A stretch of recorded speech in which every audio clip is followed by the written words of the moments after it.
Assalamualaikum warahmatullahi wabarakatuh.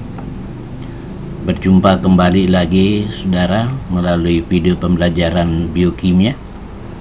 Kali ini kita akan memantapkan pemahaman tentang struktur karbohidrat melalui latihan soal jawab. Baik, kita mulai. Nomor 1, monosakarida yang terdiri dari 6 karbon. Salah satunya pada gugus keton, tergolong sebagai senyawa aldoheksosa, aldopentosa, ketoheksosa, atau ketopentosa. Untuk menjawab soal ini sederhana saja. Saudara sudah paham, sudah tahu bahwa penggolongan karbohidrat khususnya monosakarida antara lain didasarkan pada jumlah atom C, sehingga kita mengenal triosa dengan 3 atom C, tetrosa 4 atom C, pentosa 5 atom C, dan heksosa 5 atom C. Terus yang kedua, saudara juga sudah mengetahui bahwa karbohidrat memiliki gugus fungsional aldehid atau keton. Dari definisi itulah kemudian kita tahu ada polihidroksi keton dan polihidroksi aldehid. Dalam konteks soal ini yang diketahui adalah monosakarida dalam karbon, berarti heksosa yang terletak pada di mana atom C-nya itu yang ke-6 terletak pada gugus keton. Maka dia tergolong sebagai apa? Nah, Anda tahu bahwa karbohidrat monosakarida kalau tidak memiliki gugus fungsional keton memiliki gugus aldehid. Nah, ini adalah senyawa keton, karbohidrat dengan gugus keton. Ada 6 atom C, 1, 2, 3, 4, 5, dan 6. Kalau yang ini adalah aldehid dengan senyawa dengan 6 atom C. Nah, karena yang diminta adalah yang memiliki gugus keton tadi, maka dengan 6 karbon berarti heksosa. Kita ada pilihan aldo heksosa atau keto heksosa. Nah, yang dimaksud sini adalah keto heksosa. Jawabannya adalah C.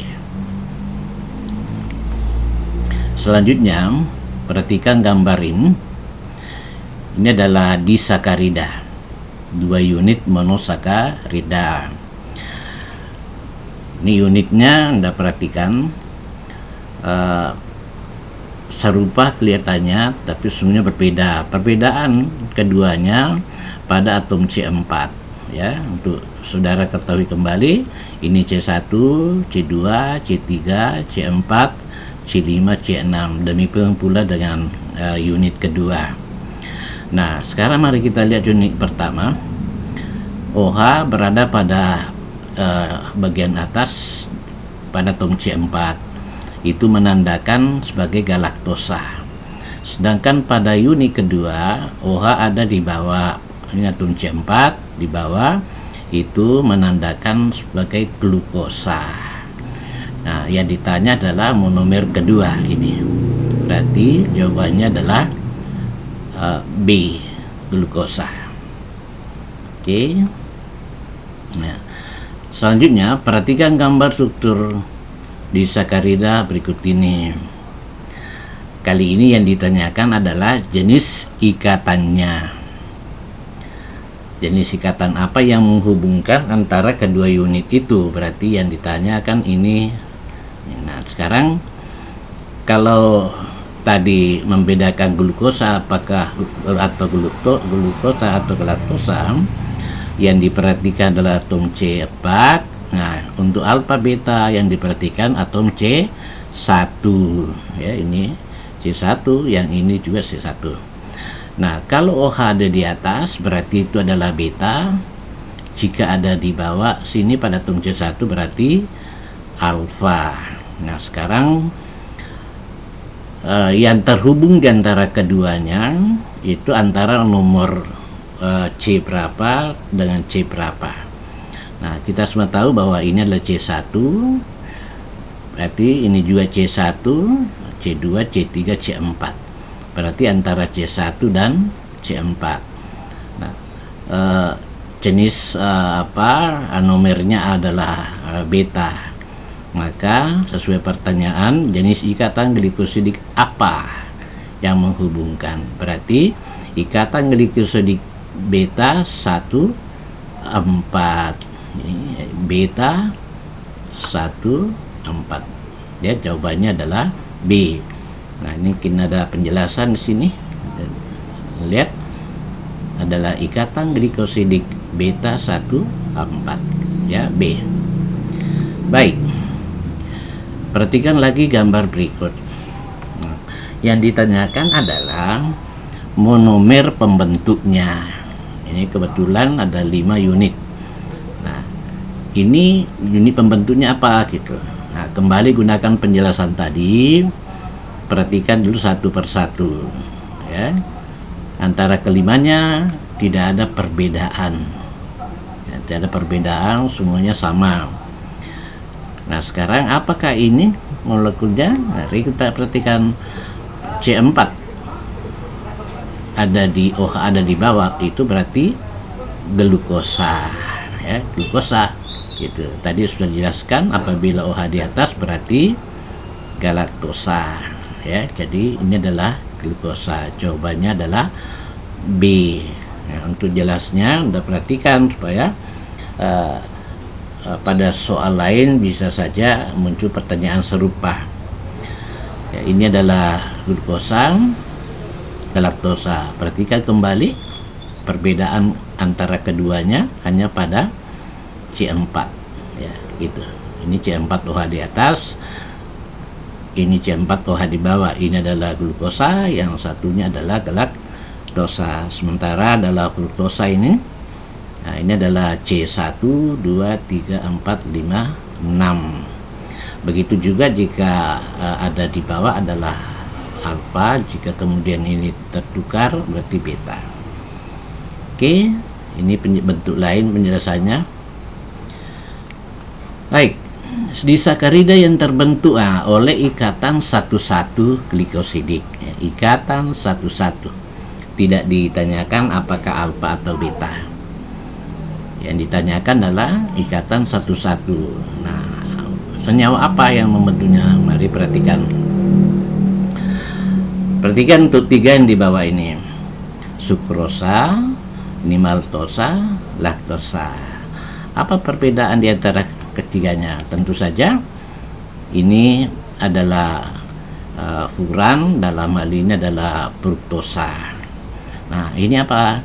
C4 di bawah berarti glukosa. Kita pindah ke sini, maltosa.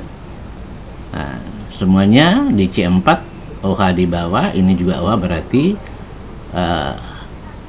maltosa ya, yang terhubung sini maltosa. Kemudian laktosa. Nah, perhatikan C4 OH di atas. C4 OH di atas, tetapi unit keduanya ini OH ada di bawah. Berarti ini adalah glukosa. Nah, sekarang yang ditanya ikatan satu-satu. Nah, ketiganya ini terhubung. Kalau ini adalah 1,2, ini 1,4, yang ini juga 1,4. Sekarang perhatikan yang satu ini.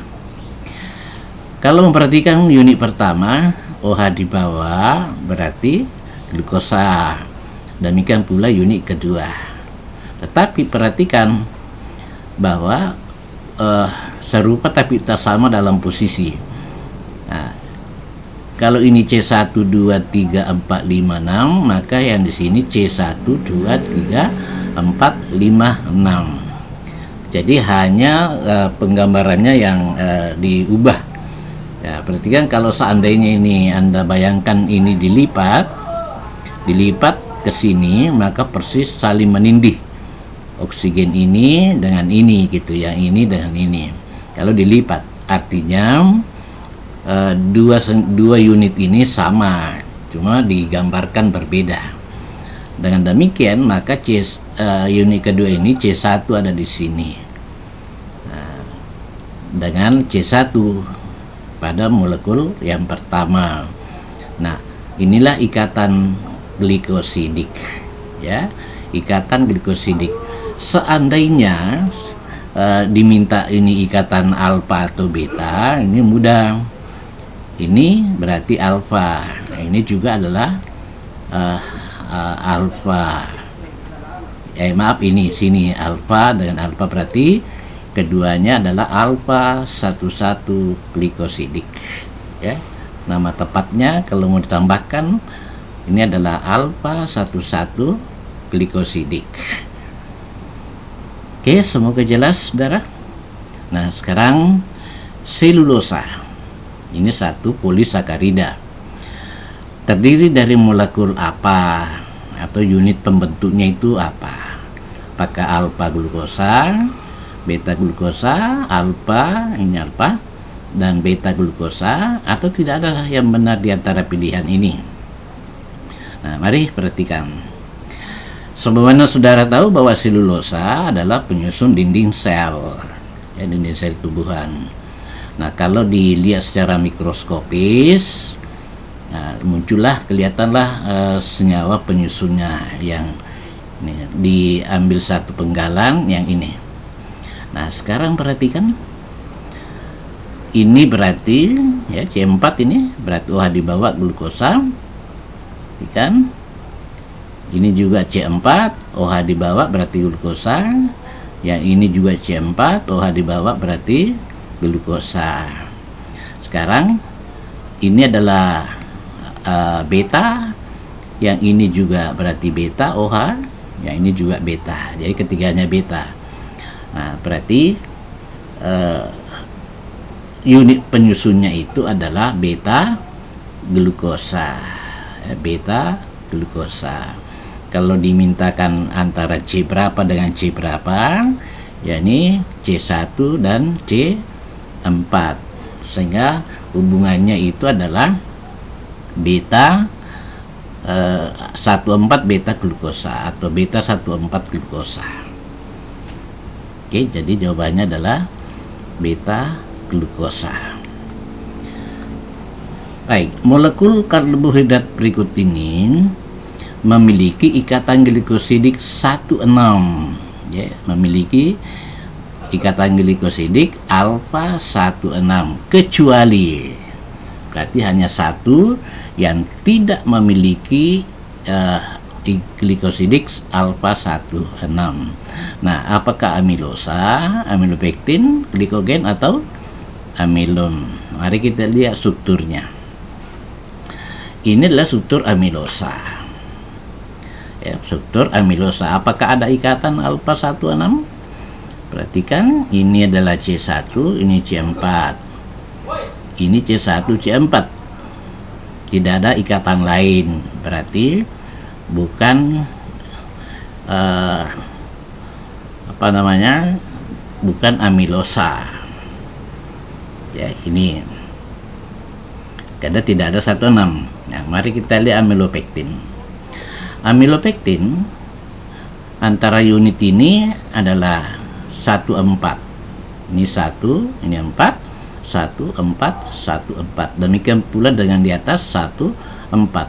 Tetapi di antara bagian ini ada yang terhubung antara C6 dengan C1. Ini C1, ini C6. Nah, maka ikatannya itu adalah ikatan glikosidik 16. Berarti memenuhi soal ini. Oke, selanjutnya glikogen. Kalau Anda perhatikan antara amilopektin dan glukogen, tidak ada bedanya dari segi struktur penyusunnya gitu. Tetapi yang berbeda itu adalah kalau amilopektin frekuensi percabangannya itu lebih rendah dibanding dengan glikogen. Amilopektin artinya apa?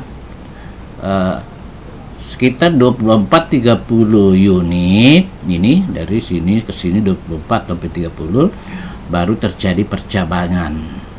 Sementara glikogen itu frekuensinya lebih tinggi, jadi sampai sekitar 10 unit mulai berbentuk cabang. Nah, percabangan ini antara C1 dengan C6. Berarti glikogen memiliki ikatan 1,6 amilopektin glikogen. Sekarang gimana dengan amilum gitu. Nah, saudara ketahui bahwa amilum itu adalah polisakarida yang tersusun atau terdiri atas amilosa dan amilopektin. Berarti bagian amilopektin amilum ini mengandung satu ikatan glikosidik 1,6. Maka jawaban pertanyaan ini adalah amilosa. Ini tidak ada ikatan alfa 1,6. Jelas? Kita lanjut. Dalam glukosa, nah, orientasi gugus hidrogen dan OH itu di sekitar atom C5. Jadi bayangkan H dan OH pada atom C5 yang berdekatan dengan terminal karbon alkohol primer. Dalam bahasa pengantar saya sederhana, atom C terjauh dari gugus aldehid misalnya. Nah,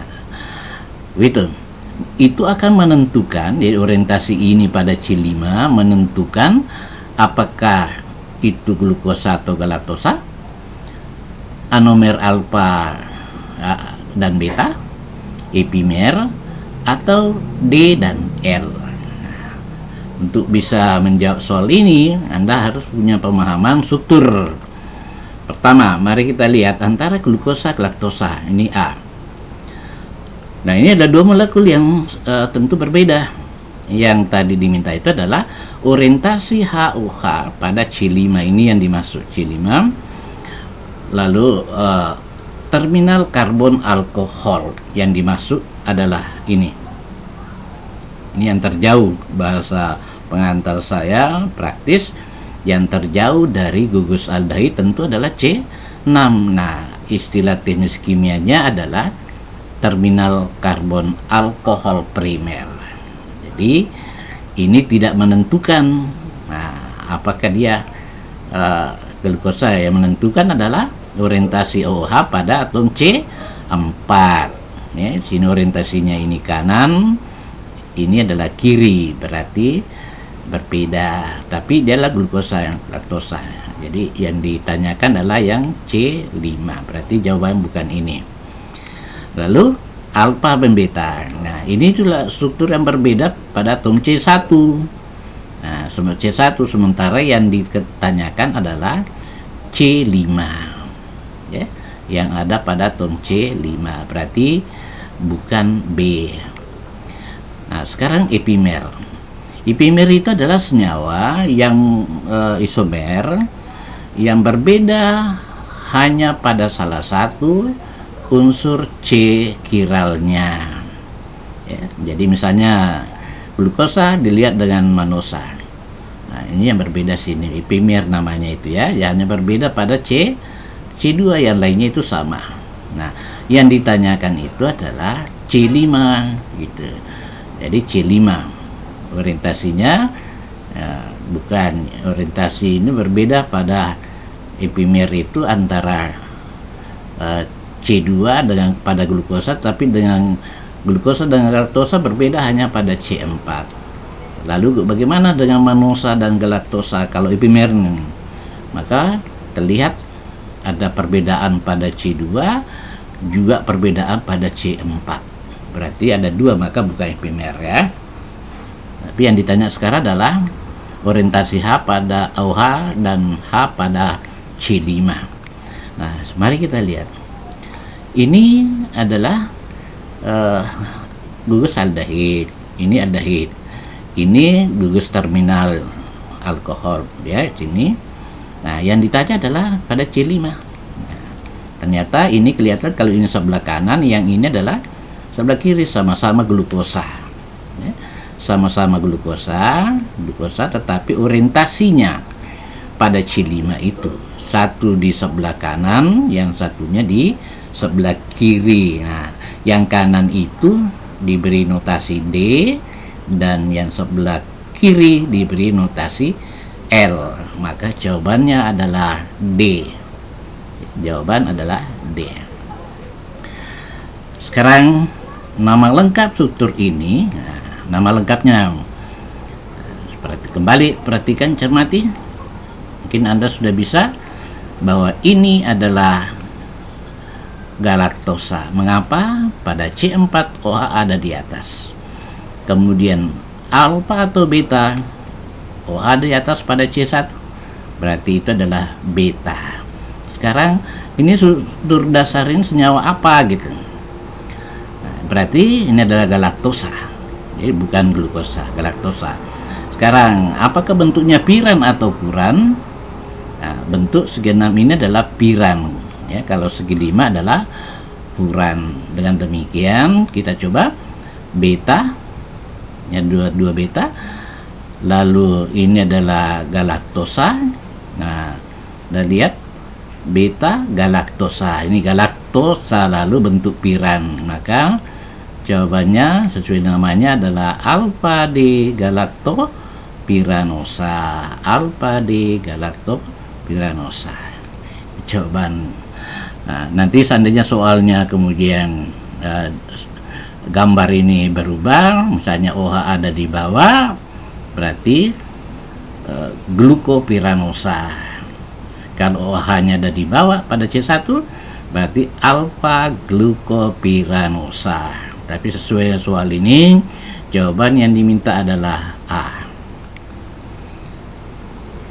Saya kira cukup untuk bagian ini, saudara. Semoga bisa menambah pemahaman saudara setelah belajar video sebelumnya terkait dengan struktur karbohidrat. Demikian, assalamualaikum warahmatullahi wabarakatuh.